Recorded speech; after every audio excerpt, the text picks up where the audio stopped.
Reka mbifurize ikaze kuri channel ya Mwarimu Wacu TV, ikaze mwese mu kiganiro aho tuganira ku nsanganyamatsiko zitandukanye, tukagenda twungurana ibitekerezo, twungurana ubumenyi bw'icyo twakora kugira ngo abana bacu bashobore kumererwa neza, bashobore gukura neza mu buryo bw'igihagararo ndetse n'ubwenge. Uyu munsi rero tubazaniye insanganyamatsiko iryoshye cyane, nifuza ko hatagira na kimwe rwose kiza kubacika.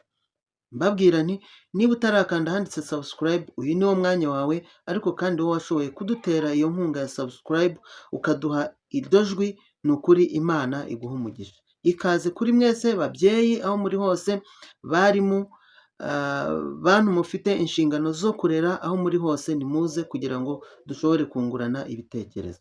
Insanganyamatsiko rero tugiye kuganiraho ni ese ni ukubera iki abana bakunda kurira cyane?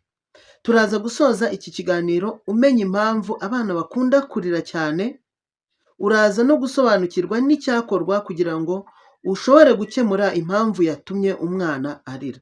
Ni insanganyamatsiko ushobora gutekerezaho aka kanya utarumva icyo tugiye kubivugaho, ukaba wavuga ko wenda ahari ari ibisanzwe, ariko ntabwo ari ibisanzwe nk'uko tugiye kubivuga muri izi ngingo.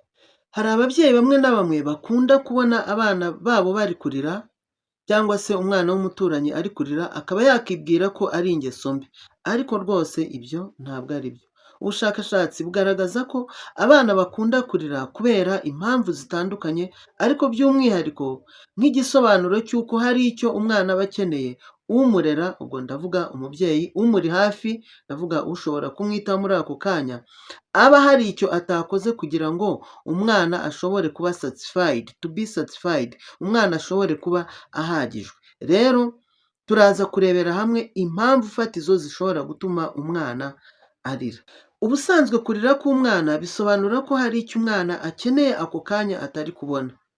Niyo mpamvu tugiye kurebera hamwe nk'ingingo ya mbere ishoboka cyane ishobora gutuma umwana arira. Ingingo ya mbere ni igihe umwana ashonje n'inzara. Nta yindi ntwaro umwana afite ashobora kwifashisha kugira ngo atabaze umuri iruhande amwereke ko akeneye kurya. Umwana arashonje, nta kindi kintu ari buze gukoresha buretse urusaku rw'ijwi rye, ndetse akarira cyane mu buryo abantu benshi bakunda ndetse no kugira ubwoba. Icyo gihe igifu kiba kiri kuvuga ngo nkeneye ikijyamo. Birumvikana uyu mwana muto atunzwe n'ibere, akeneye konka. Niba umwana agaragaje ko akeneye konka, ako kanya aragaragaza ayo marangamutima abinyujije mu kurira. Rero niwumva ibyo ngibyo bibaye, ni byiza yuko umubyeyi uba uri uruhande rw'umwana amenya ese amarira umwana wanjye akoresha ari gushaka konka aba ameze gute. Iyo affection ifitanye isano no gusatisfyinga need yo kurya, yo konka ku mwana muto. Iyo need uko umwana abigaragaza, urwo rusaku umwana atera, ayo marira, uko kurira umwana agaragaza, ni byiza yuko umubyeyi umuba uruhande ibihe byose agomba kuba azi ngo ese iri jwi iyo rije riba rikeneye iki. Cyane ko hari n'ubwo umwana arira hanyuma wowe wamuzanira cyangwa se wamukorera iki ngiki ugasanga umwana akomeje kurira. Icyo gihe ntabwo uba wamugereye ku ntego. Indi ngingo dushobora kuvuga muri aka kanya ni ifitanye isano no kugira inyota. Murabizi ko abantu benshi iyo umubiri ukakaye, umuntu akenera kunywa amazi. No ku bana rero bakenera kunywa amazi. Icyo gihe iyo umwana akeneye kunywa amazi, birumvikana biba byaturutse ku nyota. Ni byiza yuko umubyeyi avumbura mbere yuko umwana akeneye kunywa amazi binyuze muri uko kurira. Akenshi na kenshi umwana azarira ahanze amaso ahantu hari, niba hari icupa cyangwa se hari igikombe, cyangwa se akarira yateruye igikombe nk'ikimenyetso kikwereka ko akeneye kunywa amazi. Agaterura igikombe cyangwa se itasi cyangwa se akegera teremusi nk'ikimenyetso kiri gusobanura ko akeneye ako kanya ubutabazi bw'ibanze burimo no kumuha amazi. Umwana agerageza kugaragaza amajeste atandukanye. Ni byiza yuko rero niba uri umubyeyi ugerageza kumenya ese iyo umwana wanjye afite inyota abigaragaza gute. Ikintu cya mbere cyiza ni ukurira. Icya kabiri, ibimenyetso byaherekeje uko kurira nibyo umubyeyi agenderaho kugira ngo ashobore gusatisfyinga. Bakunzi ba Mwarimu Wacu TV, ndabashimira cyane, ndabakunda. Iyo turi kumwe turi kuganira mba numva nyuzwe. Indi ngingo rero ni igihe umwana akeneye gusinzira, ni igihe umwana afite ibitotsi. Akenshi na kenshi uzamubona afata agatoki agakuba mu maso rwose nk'ikimenyetso cy'uko akeneye gusinzira. Hanyuma rero akenshi na kenshi umwana abanza kurira, ariko kandi uko kurira akabiherekeresha ibimenyetso birimo gukuba amaso, birimo rimwe na rimwe kukwiyenzaho, rimwe na rimwe akagukubaho umutwe, rimwe na rimwe akakuryamaho. Noneho rero iyo umwana agaragaje ibyo bimenyetso, ndetse kenshi na kenshi bigahurirana n'uko uri mu mirimo uhugiranye, uri gukora uturimo runaka, hari igihe utabyitaho. Nyamara ku mubyeyi umenyereye ibimenyetso cyangwa se amarenga umwana agaragaza iyo afite ibyo akeneye, akenshi na kenshi uzabona ko niba rimwe na rimwe wenda nk'umwana akeneye gusinzira, kwikuba bwa mbere mu maso agitangira kurira, akikuba mu maso, burya biba ari uburyo buhamye bwa nyabwo bw'uko hari icyo ukwiriye gukora muri ako kanya kugira ngo umurengere. Rero hari umubyeyi ubona umwana aje yikora ibyo ngibyo, urushyi akamukubisa urushyi, akamukubise umunyafu, akamukubisa inkoni. Ibyo ntabwo ari byo. Ni byiza yuko tumenyera bimwe na bimwe mu bimenyetso bigaragazwa n'abana bacu iyo hari ibyo bakeneye. Iyi ngingo tugiye kuganiraho irakomeye cyane, nifuza ko mu by'ukuri uyitega amatwi kuko ni ingingo abantu benshi bakunda guhura nayo.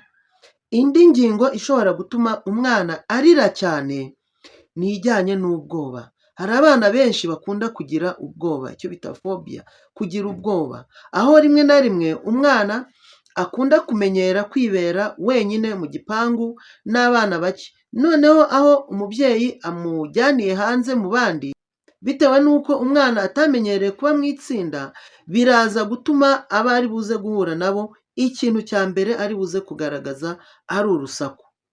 Urwo rusaku rero rurazamuka mu buryo bwo kurira.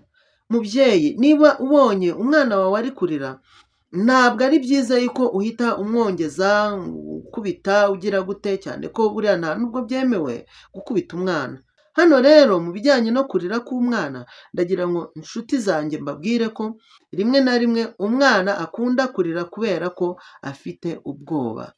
Ahuye n'abantu ku nshuro ya mbere, ahuye n'itsinda ry'abantu ku nshuro ya mbere, ni ababyeyi se, ni abana bagenzi be, ukabona umwana aragufashe cyane, aragukomeje, arakubambiye, ntabwo yifuza kukurekura, ndetse rimwe na rimwe hanagira n'umukoraho, habaye hagize umukoraho, umwana akarira cyane.